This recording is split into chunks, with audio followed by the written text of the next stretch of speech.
Ito na naman yung atin na tsambahan. Hello!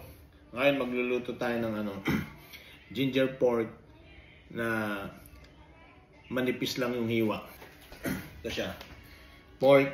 Ito lang kailangan. Pork, bell peppers, ginger na siguro mga 3 linggo na. Tapos bawang. Ito lang.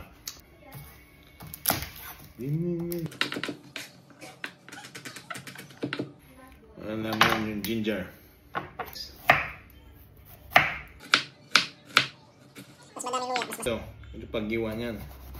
Natutunan ko lang dito sa bigyan natin ng konti para ganyan ba? Suwain natin ang impis.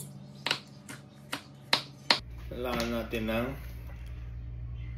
mga 2 kutsara ng light soy sauce, oyster sauce, 2 kutsara din, tapos dark soy sauce. Ito na gamitin natin, dark mga ganun pa rin. Lagyan na rin natin ng lagyan na natin ng konting wash. Ngayon naman lagyan natin ng konting 1 kutsarang cornstarch lang. Ayan. Naman prepirito tayo. 20 minutes preparation.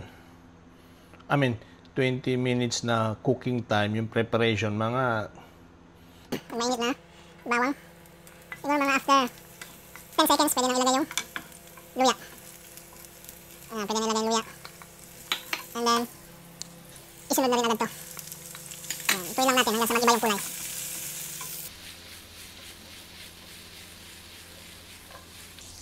pwede nang ilagay yung baboy. Low fire para hindi matuyuan, tapos takpan natin siguro mga 10 minutes. Pwede na yan. After 5 minutes, yan yung itsura niya, 5 minutes. Pwede na yan. Atin na tsempuan na tsambahan na naman na ulam kung ano meron sa rep. Ginger pork patcham. Guys, muna natin to.